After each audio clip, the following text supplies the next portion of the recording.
apakah punya arti tersendiri buat Eko sekarang dengan tayang di, ya ini kan bisa dibilang One Fight Night itu jualan utamanya One Championship lah dari akhir tahun lalu ya, bahwa ini adalah bagaimana mereka makin mendekatkan dengan publik Amerika Serikat yang kita tahu ya pangsa pasar utamanya MMA kan, Amerika Serikat ini. Ini ada kesan tersendiri atau motivasi tersendiri nggak buat Eko? Mungkin untuk misalnya menjual Eko gitu supaya makin terkenal atau gimana? Ya, saya juga kaget bisa masuk di ini kan, di Premier ini kan. Sangat kaget saya, apalagi langsung di main card kan. Iya, di main card, betul. Dan sekarang mulai tergeser-geser, saya makin ke atas gitu kan. Iya. Apa banyak peminat saya tidak tahu juga gitu loh. Padahal kan saya baru gitu kan, saya baru. Iya. Ya mungkin ya. Makanya dengan saya bisa naik lebih ke atas itu kan termotivasi bagi saya juga. Bagaimana saya harus bisa main terbaik kan gitu. Dan saya juga punya pikiran, oh kalau saya bisa main di Premier ini lebih bagus karena dunia lebih menonton saya gitu. Dengan siaran langsung mereka kan. Dan saya harapkan juga apabila saya bisa, saya tidak mau takabur ya, apabila saya bisa memenangkan pertarungan ini, saya ingin bermain cepat juga gitu loh. Mudah-mudahan One memberikan saya pertarungan lebih cepat. Saya juga pengen main di US gitu. Iya, benar-benar. Tapi sekarang saya lebih fokus ke Denny dulu. Mudah-mudahan saya bisa bermain dengan baik, bisa menghibur dan membawa juara gitu kan. Iya. Kemudian tadi Ardianto itu nyebut JK Saragih, Eko.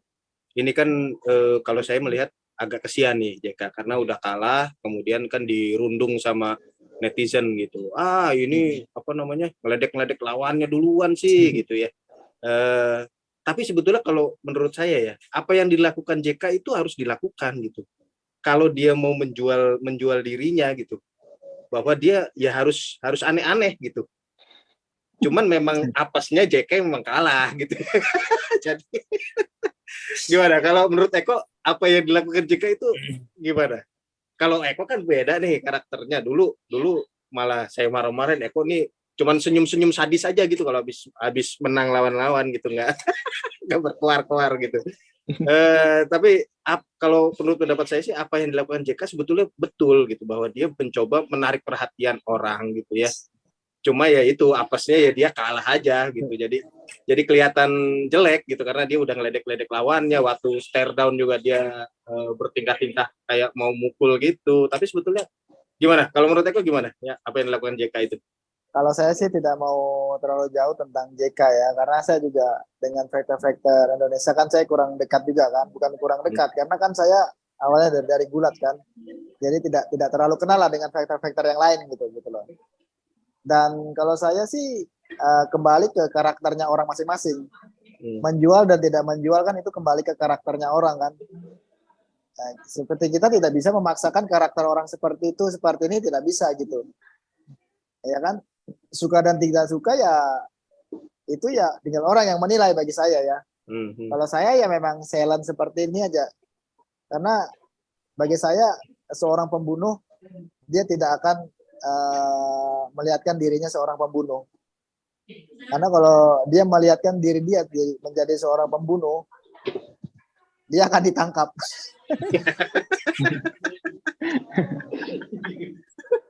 Serem ini berarti, diam itu mematikan gitu.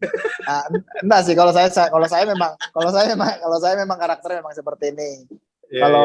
Ya saya tidak bisa komen juga masalah penjiwaan karakter orang kan beda-beda kan, gitu loh. Dengan jual dan tidak menjual kan itu kan kembali ke diri masing-masing, dan ya nggak tahu kan kita di belakang layar mereka juga kita tidak tahu seperti apa gitu kan. Kita hanya bisa melihat di depannya aja kan, tapi kan di belakang kita tidak tahu apa skenario, seperti apa kan kita tidak tahu kan, seperti itu gitu loh. Iya. Kemudian nih satu lagi masih dari ini sih, dari JK sih. Kalau saya melihat ya JK itu kalah karena nggak bisa grappling, nggak bisa gulat. Dia begitu kena takedown, ditindih, nggak bisa ngelepasin diri, udah. Apalagi lawannya kan gede, lebih gede dari dia, udah langsung di ground and pound gitu, udah nggak bisa ngelawan lagi. Nih, kalau menurut saya gitu ya. Di MMA sekarang itu emang gulat, grappling udah jadi syarat utama lah, kunci lah gitu kalau mau sukses gitu ya. Dan ini seharusnya menjadi nilai plus buat Eko gitu, karena Eko dasarnya adalah pegulat. Gimana menurut Eko untuk perkembangannya? Kalau menurut saya itu perkembangan sekarang ya MMA itu gulat gitu. Udah syaratnya gulat. Dari Islam Makhachev, Habib, kemudian Usman Nurmagomedov di Bellator, itu semua latarnya gulat gitu. Apakah ini udah MMA itu gulat gitu. Sekarang kuncinya adalah gulat. Gitu nggak menurut Eko? Ya, sekali lagi saya tidak mau komen tentang dalam pertarungan JK, saya tidak mau komen ya. Yeah. Karena kan itu kan pertarungan JK kan ya ibarat kata JK ada pasarnya sendiri, saya ada pasarnya sendiri. Saya tidak mau nanti seolah-olah netizen bilang, oh Eko terlalu jauh untuk mengambil statement tentang JK. Nah, nanti saya tidak mau terlalu jauh seperti itu kan. Kebetulan kan background saya dari gulat gitu loh. Background saya dari gulat. Memang bagi saya gulat sangat important. Karena ground game itu sangat berbahaya bagi saya gitu loh. Karena saya di gulat dan striking juga sangat important juga gitu. Jadi kita harus combine bagaimana kita harus bisa striking, bagaimana kita harus bisa take down. Jadi bukan hanya take down aja, kita harus bisa defend take down bagaimana gitu kan. Dan setelah take down bagaimana kita harus bisa kontrol, bagaimana kita harus bisa ground and pound, bagaimana kita harus bisa submission kan. Dan bukan hanya take down berdiri. Ya lama-lama ya capek juga kalau main seperti itu, iya. Tapi bagaimana kalau bisa take down, kita redam, ground and pound, submission, finish game. Kalau saya punya prinsip bagaimana saya harus bisa take down, saya harus bisa kontrol, jangan sampai orang lawan ini bisa bangun gitu kan. Karena bagi saya satu take down sudah cukup. Tetapi kan kita tidak tahu lawan kan kadang self defense-nya lebih bagus gitu kan. Iya, dia cepat-cepat berdiri apa seperti itu kan, karena kan kalau di bawah itu sangat susah untuk defense-nya gitu kan. Beda kalau kita bertarung dengan BJJ kan dia hanya mengandalkan skip gitu kan berdiri. Tapi kan kalau MMA kita bisa ground and pound kan gitu loh. Berbahaya, apalagi sudah kita cut, kita berdarah, sudah oleng sudah semua itu kan. Di bawah sudah. Apalagi kalau wasit lihat kita sudah nggak ada perlawanan, kita blok gitu aja dipukuli masih di stop wasit. Karena hitungannya tidak ada perlawanan gitu kan. Beda halnya kalau kita cepat-cepat berdiri kan itu nggak sama gitu loh. Gitu. Yang lain ada lagi? Mas, ini sekalian mau numpang tanya juga nih. Ada 3 pertanyaan Mas Eko. Yang pertama, karena kan nanti tandingnya itu di Lumpini Stadium yang legendaris arena Muay Thai itu, yaitu arena paling bersejarah dalam Muay Thai. Tapi mungkin yang sedikit berbeda adalah saya lupa apakah Mas Eko pernah tanding MMA di dalam ring atau belum ya. Tapi nanti kan di Lumpini akan ada dalam ring ya. Biasanya kan dalam circle gitu, dalam cage. Apakah ini akan jadi sebuah keuntungan atau justru kerugian gitu? Karena ring kan identiknya dengan striker gitu ya. Sementara cage itu mungkin ketika di dinding circle itu lebih menguntungkan bagi grappler gitu. Apakah ada penyesuaian terhadap itu, Mas? Bagi saya sih, karena dulu saya pernah waktu lawan si Chandrotana kan di ring juga. Iya, tapi kan itu udah lama sekali kan, gitu loh. Tapi kan ringnya kan berbeda seperti ring boxing kan. Ringnya dia talinya tuh agak keras gitu kan. Kalau ring boxing kan agak lentur sedikit lah gitu. Bagi saya sih memang ada perbedaannya, karena kan kalau circle kan dia agak kayak melingkar gitu kan. Larinya melingkar. Jadi cara kita tutup lawan itu sangat berbeda gitu. Di circle sama di ring. Kalau di ring kan tutup lawannya kita harus benar-benar kita tutup seperti gerakan boxing gitu kan. Kita benar-benar tutup. Tapi kalau ring kan dia bisa mutar, kalau circle kan dia bisa mutar gitu kan. Makanya di ring ini factor yang takut dia akan kesusahan. Karena dia tidak bisa lari terlalu jauh gitu loh. Karena kan segi 4 dia. Bagi saya sih positif dan ya main dimanapun kalau memang takdirkan menang ya menang. Oke, betul. Nah, sama satu lagi Mas, perkembangan terkait latihannya tim Lakai itu. Kalau kita lihat pertarungan Joshua Pacio lawan Jared Brooks itu kan banyak yang menganggap bahwa tim Lakai itu kurangnya dari segi ground gitu ya, grappling. Nah, baru-baru ini ada Shinya Aoki itu yang latihan bareng ke tim Lakai gitu, dan dia kan legend banget, kunciannya udah menang MMA-nya udah sampai 40-an kali lebih gitu lewat kuncian. Dan walaupun dia cuma berapa hari gitu ya, mungkin semingguan di Filipina gitu. Dia berarti tim Lakai udah seserius itu gitu untuk mempersiapkan. Apakah ini juga jadi satu apa namanya kewaspadaan gitu bahwa oh mereka, atau sebetulnya ya latihan ground itu tidak bisa hanya seminggu 2 minggu tapi bertahun-tahun gitu ya. Gimana pendapat Mas Eko? Iya, betul berkata Mas. Karena kan saya dari sebelumnya kan sudah pernah bilang kan, Y2K juga kan dibilang petarung yang memiliki ground yang cukup bagus juga di bawah defense-nya. Tapi kan tidak ada apa-apanya kalau ya untuk berlatih di ground itu tidak mudah Mas. Kalau saya ya, karena saya sudah berlatih di gulat cukup lama, jadi saya tahu bagaimana untuk defense-nya seperti apa. Kalau gulat kan beda seperti BJJ kan. Kalau BJJ di bahu boleh lama-lama di bawah. Kalau gulat kan kita harus cepat naik. Poinnya seperti apa gitu kan. Jadi untuk melatih di ground itu tidak semudah itu Mas. Setahun pun kita belum tentu bisa untuk berlatih di ground. Saya terus terang, saya berlatih di Evolve. Saya saya the best gulat di Indonesia dan ya mungkin di Asia Tenggara saya bisa bersaing. Saya pertama latihan BJJ, saya kena kunci terus Mas setiap hari. Jadi kena submission terus saya sama teman-teman di sini. Dan saya pulang, saya berpikir, oh bagaimana bermain grappling yang benar ini seperti apa sih? Karena wrestling saya hanya menggunakan power.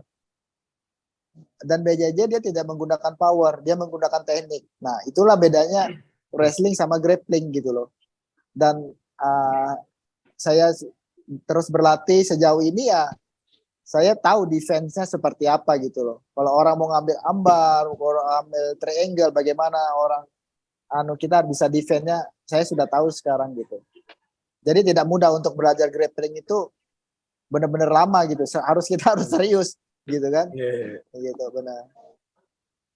Siap. Pertanyaan terakhir Mas, ini mungkin Mas Eko juga pernah baca ya berita dari media-media Filipina gitu yang udah wawancara Denny Kingat sebelumnya, yang ya sebetulnya apa yang dia bilang ada benarnya juga gitu, bahwa dia walaupun usia lebih muda tapi lebih berpengalaman. Dia bilang bahwa Eko ini mirip-mirip Yod Kai Keo. Komentarnya, Eko belum teruji karena lawan terberat Eko adalah Yod Kai Keo, yang menurut Denny King Yod Kai Keo ini nggak sebagus itu juga katanya. Jadi dia mengapresiasi Eko udah menang 7 kali beruntun, tapi menurut Denny King levelnya beda. Yang udah dia lawan itu berbeda, dan ya istilahnya mungkin bagi dia kayak Eko akan berbeda nih sama lawan-lawan sebelumnya gitu. Gimana Mas tanggapannya? Apakah ada mungkin udah baca juga gitu ya komentar-komentar Denny King di media Filipina gitu? Udah sih. Ya saya juga apresiasi ya saya menanggapi komentar Denny ya cukup positif aja kan. Ya memang betul apa adanya seperti itu kan. Ya saya positif, Denny ya berstatement seperti itu ya bagus gitu loh. Tetapi saya ingin juga memberikan dia apa? Jangan meremehkan saya gitu loh. Jangan meremehkan saya. Kalau dia tidak takut dengan ground game saya, kenapa dia latihan wrestling? Gitu kan. Iya. Ya enggak apa-apa, itu udah normal, udah ya nggak apa-apa kamu. Ya saya dalam pertarungan ini makanya saya lebih sabar bagaimana ground game saya berjalan dengan lancar gitu loh. Saya juga tidak mau meremehkan si Denny karena Denny statement seperti itu karena posisi dia di atas. Seperti saya itu bilang tadi kan. Kalau orang berada di top 5, dia tidak mau tersingkir dari top 5. Tetapi saya berapi-api, saya ingin masuk ke top 5 gitu kan. Dan dia bagaimana untuk bertahan di top 5. Bagaimanapun dia harus bertahan di top 5. Dan dia menjatuhkan saya di statement dia bahwa saya bukan siapa-siapa. Ya, Ya memang saya bukan siapa-siapa, tapi tunggulah saya, siapa saya, dan saya akan membuat kejutan kepada dia. Gitu aja. Nah, oke Mas, ditunggu nih. Mungkin ada nazar juga Mas, nanti mungkin ada rencana selebrasinya kayak apa nih setelah kalau misalkan menang gitu. Apakah kalau saya nggak salah juga kan Mbak Dila udah mulai pulang ke Samarinda ya Mas ya? Atau update terakhir kan katanya Cleon hari terakhir sekolah di Singapura gitu. Apakah memang setelah ini mau kumpul keluarga di Samarinda gitu atau gimana Mas? Ya, rencana kan habis tarung ini istri saya kan kembali ke Indonesia udah. Karena kan mau lahiran di Indonesia bulan Juni kan dia. Jadi ya saya antar dia pulang, tapi saya fokusnya ke sini dulu sih. Memang apabila saya dapat, mana tahu saya dapat 100K kan, mana tahu kan. Kalau ya kan kalau saya buat Denny ampun-ampun, bagaimana saya dapat 100K kan nanti kan? Amin, amin. Nah, kalau ada dapat 100K, memang ada nazar saya sama istri saya, ada nazar yang tersendiri. Ya tentunya saya fokus dulu, saya tidak mau fokus ke 100K.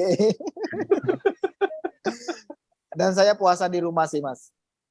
Dan saya ya, bulan Maret mungkin saya ngantar istri saya pulang, dan istri saya menetap di Samarinda, anak saya sekolah di Samarinda, dan saya kembali ke Singapura nanti awal April baru saya pulang dan Ramadan sama keluarga gitu loh. Oke. Mas Wid lanjut lagi. Ada lagi yang lain? Udah Mas. Udah. Awe biasanya Udah. banyak nih Awe. Udah, semoga sukses aja besok ya Mas Eko. Amin. Iya. Mudah-mudahan ya saya harap sih mudah-mudahan laga saya berjalan dengan lancar, dan semua teman-teman media juga selalu support saya di dunia maya kan. Tanpa kalian saya juga bukan siapa-siapa gitu kan. Dan teman-teman yang pendukung saya juga di Indonesia, terima kasih untuk segala supportnya kepada saya. Kalau yang aneh-aneh jangan dimasukkan ya. nanti saya dikejar netizen. Iya sih. Gitu. Tapi ya saya terima kasih sama teman-teman sih. Apalagi teman-teman One Championship Indonesia juga selalu support saya, teman-teman media selalu support saya. Terima kasih sejauh ini. Nah, mudah-mudahan saya bisa terus memberikan yang terbaik dan bisa mengharumkan nama Indonesia. Iya. Ya soalnya itu sih. Ya kita punya orang yang paling dekat dengan juara dunia ya sekarang Eko. Amin. Harapan terbesarnya juara dunia kan ya habis lawan Dani Kingat nanti tantang Demetrius Johnson udah juara. Kan Demetrius Johnson kan main sama si dulu siapa? Moraes dulu ketiga. Iya. Nanti kalau saya langsung lawan mereka nanti yang bawah-bawah ngamuk lagi. Iya. Oh ini dulu apa interim dulu, minta interim dulu. Tapi kalau saya dapat 100K kemungkinan lebih cepat saya naik ke sabuk. Iya benar. Pasti itu pasti. Iya. Oke deh kalau gitu. Eko Roni Saputra terima kasih banyak waktunya. Terima kasih lagi udah berlama-lama menjawab pertanyaan-pertanyaan kami semua gitu. Selamat meneruskan persiapan, mudah-mudahan semuanya lancar dan pada hari pertarungan nanti juga kita mendapatkan hasil yang semua kita harapkan ya. Eko bisa menang dengan spektakuler gitu. Jadi ya semakin terbuka jalan kita memiliki juara dunia MMA pertama dari Eko. Terima kasih banyak. Amin. Terima kasih banyak Mas ya. Buat teman-teman One Championship udah memfasilitasi kita. Selalu kalau Eko mau tanding pasti kita dikasih kesempatan ngobrol. Asik banget. Terima kasih juga teman-teman semua dari Bola Sport dan Juara. Nanti kalau setelah pertandingan juga kita jadwalkan lagi ya Mas Eko. Ya, harus wajib ya. Siap. Langsung live ya. Boleh. Surprise. Saya berikan surprise nanti. Iya. Terima kasih Eko. Terima kasih sudah menonton. Silakan subscribe, like, dan jangan lupa komen di bawah ya Bola Spotter.